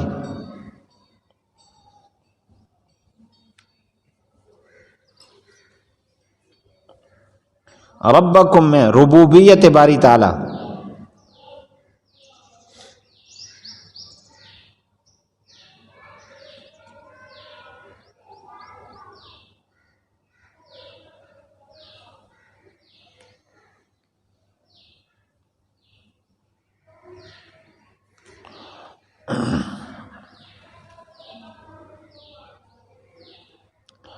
اچھا، اعبدوا ربکم میں ایک اور چیز بھی ہے، وہ اوپر نیچے کہیں لکھ لے. دعوی توحید، دعوی توحید.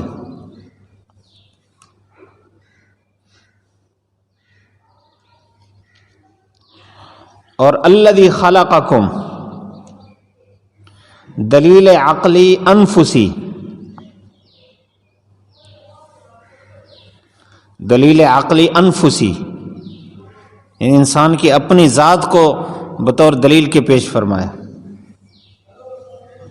دلیل عقلی انفسی خالقیت باری تعالی.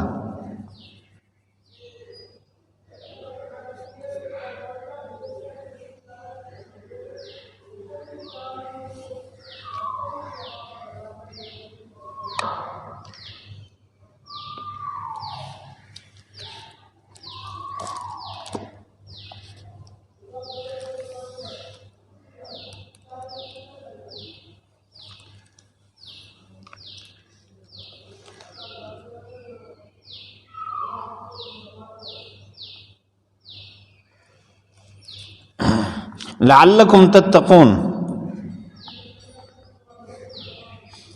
نتائج عبادت.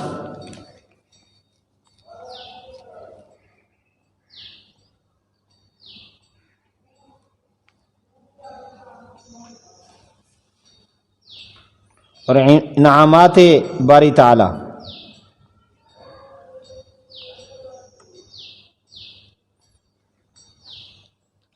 لعلکم تتقون کے بعد النار محذوف ہے. النار کیا؟ تاکہ تم بچ جاؤ آگ سے. النار اس کا مفعول محذوف ہے.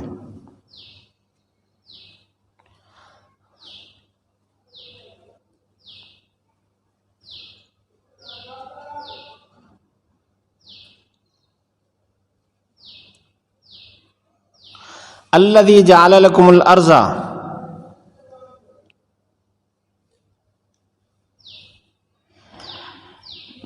دلائل عقلی آفاقی.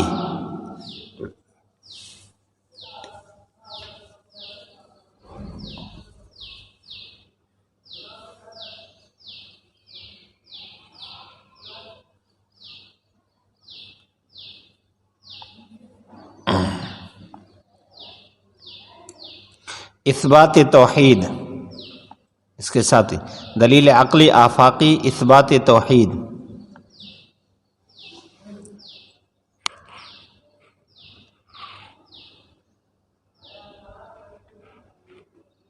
جعل لکم الارض فراشا، اس میں یہ بھی لکھیں اجراد سفلیہ. اجراد سفلیہ یعنی زمینی نشانیاں. والسماء، اس میں لکھیں اجراد علویہ، اوپر والی نشانیاں.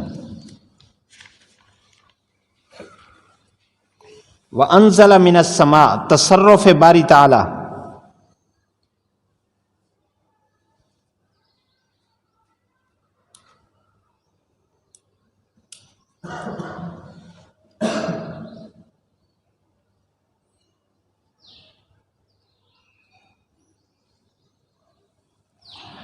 وانزل من السماء ماء، اس میں پانی کی ضرورت کو پورا کیا، فاخرج من الثمرات فاخرج به من الثمرات رزقا لکم، یہ کھانے کی ضرورت کو پورا کیا۔ فلا تجعلوا للہ اندادا، تنزیہ الرحمن عن الشرکاء،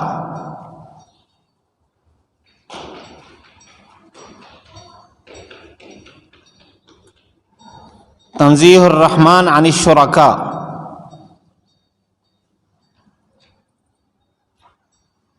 وانتم تعلمون، تنبیہ مشرکین۔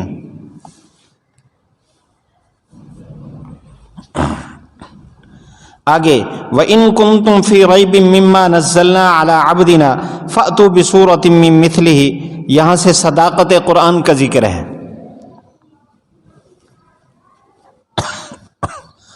اللہ تعالیٰ نے یہاں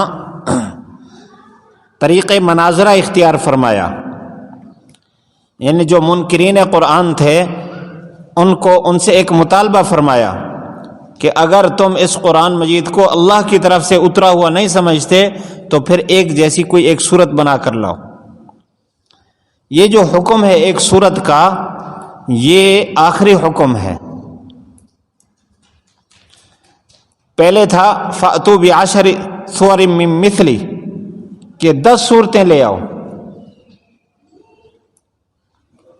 چلو جاؤ۔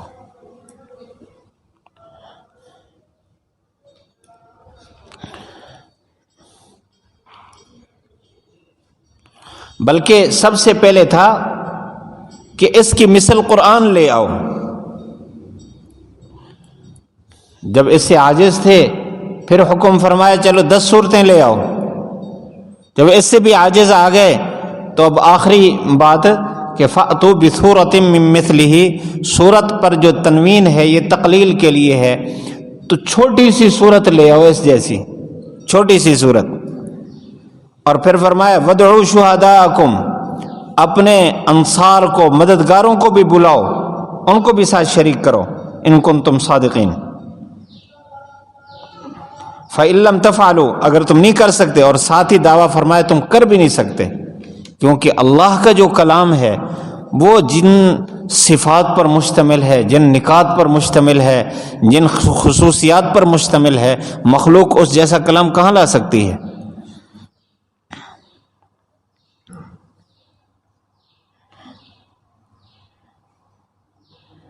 تو یہ صداقت قرآن ہے۔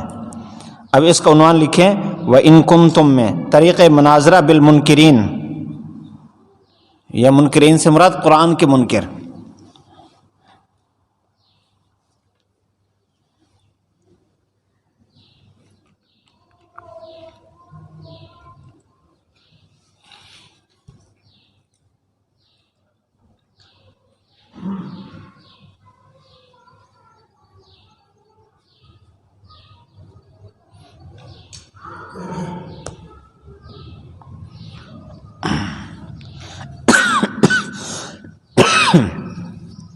یہاں فرمایا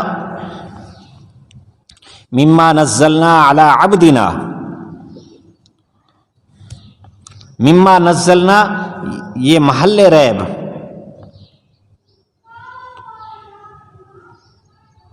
یعنی جس چیز میں تمہیں شک ہے وہ قرآن ہے۔ مما نزلنا علی عبدنا، اس بات رسالت و عبدیت، اس بات رسالت و عبدیت۔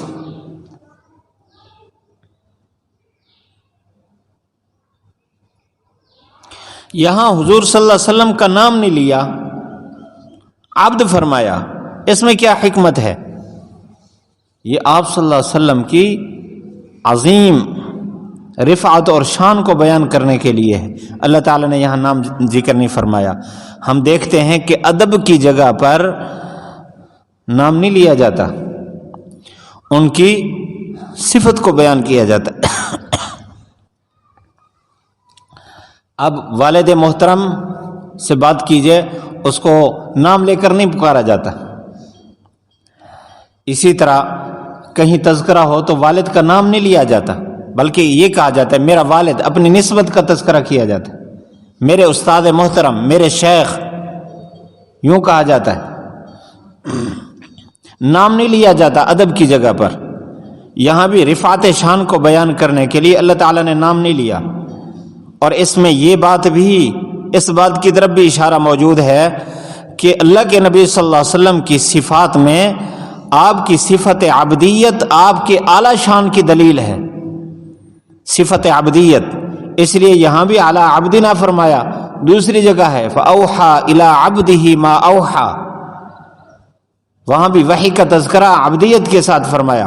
اور جہاں اللہ تعالیٰ نے حضور صلی اللہ علیہ وسلم کو معراج کا ذکر فرمایا، سبحان الذی اسریٰ بعبدہ، وہاں عبدیت کا ذکر فرمایا. تو اس کا مطلب ہے کہ انسان کی شان تب بلند ہوتی ہے جب اللہ تعالیٰ کا بندہ بن کے رہے. عبدیت کی شان جتنا بلند ہوگی اتنا اس کی ذات کی شان بلند ہوگی. حضور صلی اللہ علیہ وسلم کی شان کی بلندی اس بات میں ہے کہ آپ کے اندر عبدیت اعلیٰ درجے کی ہے. اللہ تعالیٰ خود آپ صلی اللہ علیہ وسلم کی عبدیت کی تصدیق فرما رہے ہیں یہاں، علی عبدہ عبدنا. وَادْعُوا شُهَدَاءَكُم مِّن دُونِ اللَّهِ إِن كُنتُمْ صَادِقِينَ، اگر تم سچے ہو.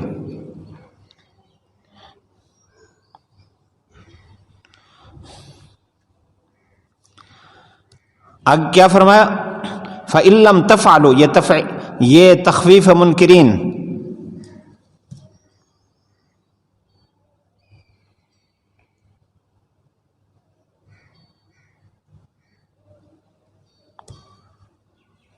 اور وَلَن تَفْعَلُوا اطلاع خداوندی.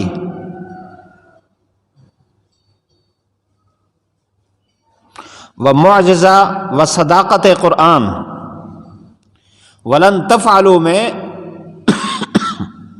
ایک تو اللہ تعالیٰ اطلاع دی ہے کہ قرآن کی مثل ہرگز نہیں لا سکتے، اور وَلَن تَفْعَلُوا مستقبل کی نفی ہے، قیامت تک ایسا ایک جملہ بھی نہیں لا سکتے.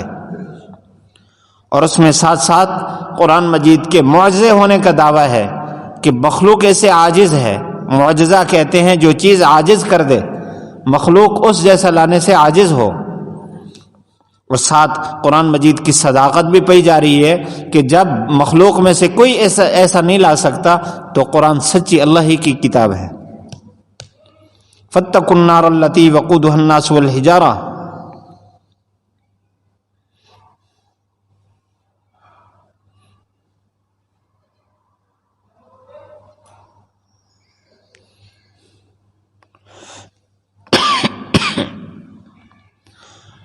ڈرو تم اس آگ سے جس کا ایندھن لوگ اور پتھر ہیں. اہل سنت والجماعت کا عقیدہ نظریہ ہے کہ اللہ تعالیٰ نے جنت کو بھی پیدا کر رکھا ہے، جہنم کو بھی پیدا کر رکھا ہے. اس پر قرآن و حدیث میں بڑے دلائل ہیں. ان میں سے ایک دلیل اعدت للکافرین، کہ اس آگ سے ڈرو جو اللہ تعالیٰ نے تیار کر رکھی ہے کافروں کے لیے. اعدت مجہول کا صیغہ ہے. معتزلہ یہ کہتے ہیں کہ جنت اور جہنم ابھی اللہ تعالیٰ نے پیدا نہیں فرمائی، موقع پر اللہ تعالیٰ پیدا فرمائیں گے. وہ اپنی عقل کو استعمال کرتے، وہ کہتے ہیں زمین آسمان اتنا بڑا، ساری مخلوق تو اس میں، اب جنت جہنم کہاں ہے؟ تو اپنی عقل پر پرکھتے ہیں. اللہ تعالیٰ نے جنت اور جہنم کو پیدا فرمایا، اور اللہ تعالیٰ کا جو نظام ہے بہت وسیع ہے، انسانی عقل اس کی پیمائش نہیں کر سکتی. اور اللہ کے نبی صلی اللہ علیہ وسلم معراج پر گئے، آپ نے فرمایا کہ میں جنت بھی دیکھ آیا، جہنم بھی دیکھ آیا. اور کتنی صحیح احادیث ہیں جس میں جنت اور جہنم کے بنانے کا تذکرہ ہے. جبرائیل علیہ السلام جنت کی سیر کر چکے، جہنم کی بھی سیر کر چکے. کتنی قرآن کی آیات اور احادیث اس کے وجود پر دلالت کرتی ہیں. اس وجہ سے جنت بھی تیار ہے اور جہنم بھی تیار ہے.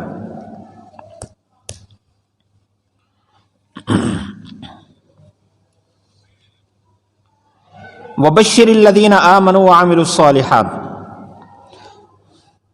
اچھا، یہاں وقودها الناس والحجارہ، شدت نار جہنم.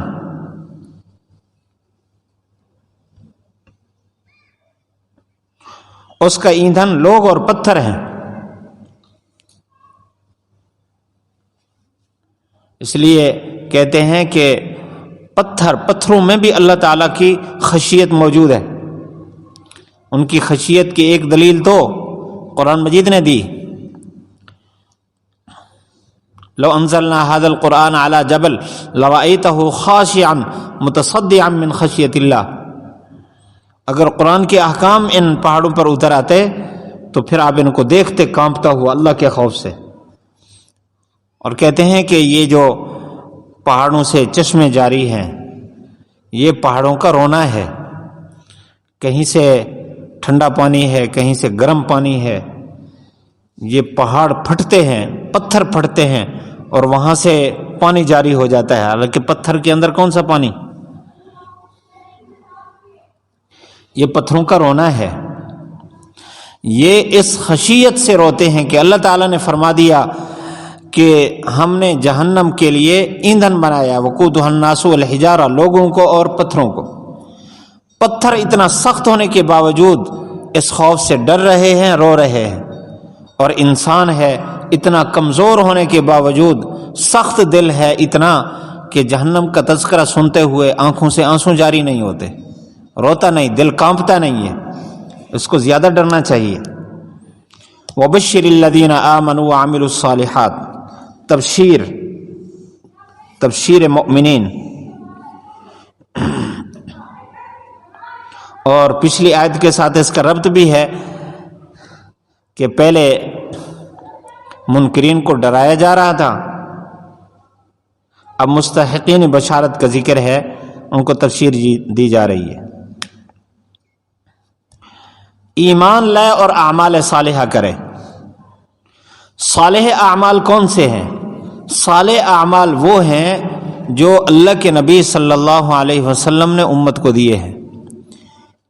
انسان کے پاس دو خزانے ہیں، عقائد کا اور اعمال کا. عقائد وہی ہوں جو اللہ کے نبی صلی اللہ علیہ وسلم نے دیے، اعمال بھی وہی ہوں جو اللہ کے نبی صلی اللہ علیہ وسلم نے دیے. یہ دو چیزیں ایمان والے کے پاس، انسان کے پاس موجود ہوں تو اس کے لیے جنت کی بشارت ہے. تو فرمایا ایمان اور اعمال صالحہ اختیار کرنے والے ان لہم جنات، یہاں سے فضائل جنت کا تذکرہ ہے. فضائل جنت تجری من تحتها الانہار،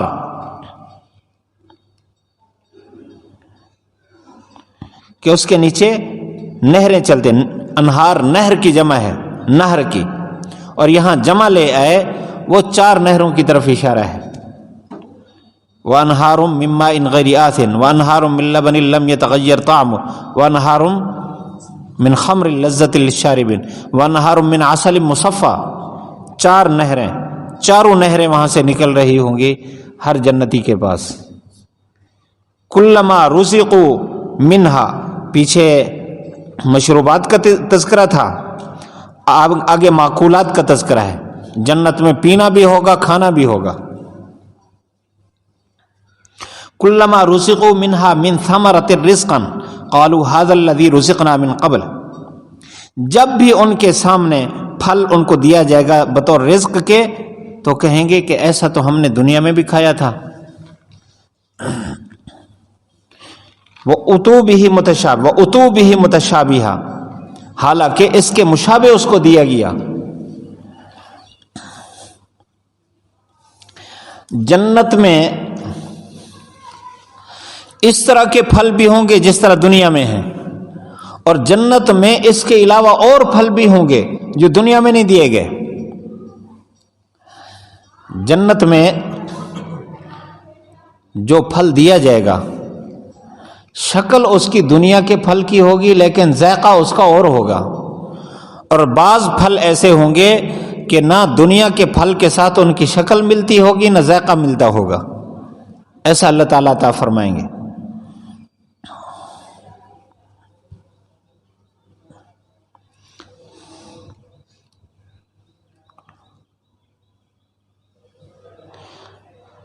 رزقوا منها من ثمرة الرزق، یہاں مشابہ ثمرات لکھیں، عنوان مشابہ ثمرات.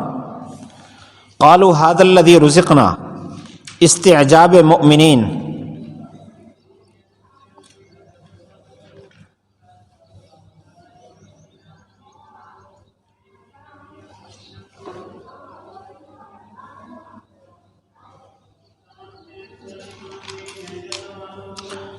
وَأُتُوا بِهِ مُتَشَابِهًا، وجہ استعجاب،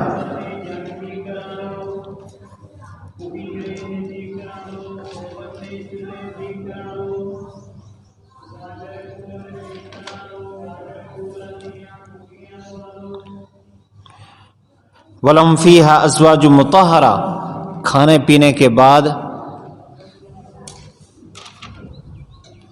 آدمی انس سے ہے، اکیلا رہنا اس کا مشکل ہے، ساری زندگی کھاتا پیتا رہے دل نہیں لگے گا جب تک دل لگانے والی ساتھ نہ ہو۔ تو اللہ تعالیٰ نے ساتھ ہی تذکرہ فرمایا وَلَهُمْ فِيهَا أَزْوَاجٌ مُطَهَّرَةٌ، اس میں بیویاں ہوں گی مطہرہ، پاکیزہ۔ گویا یہاں اشکال ہوا پہلے کہ کھانا تو خوب ہوگا، پینا خوب ہوگا، کیا اکیلے رہیں گے؟ سونا بھی تو ہے۔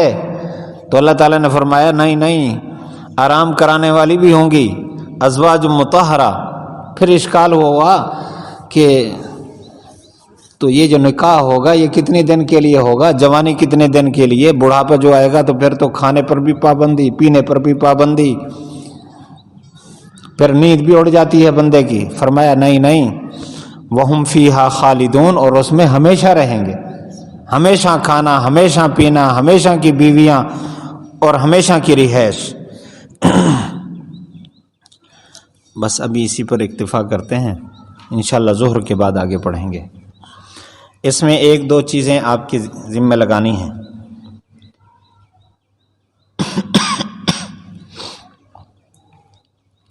ہم نے دورہ صرف کر لیا ہے، تو اس میں جو صرفی صیغے ہیں، مثلا اتو آیا ہے، اور اسی طرح اعدت، فاتو، ان صیغوں کی تحقیق کر کے آئیں گے شام کی مجلس میں انشاءاللہ، یہ ان صیغوں کا بھی مذاکرہ ہو جائے گا۔ سبحانک اللہم و بحمدک، نشہد ان لا الہ الا انت، نستغفرک و نتوب الیک۔ ابھی ہماری گاڑی اسٹیشن پر ہے نا، آہستہ آہستہ نکل رہی ہے، تو پھر رفتار پکڑے گی انشاءاللہ۔ سبحانک اللہم۔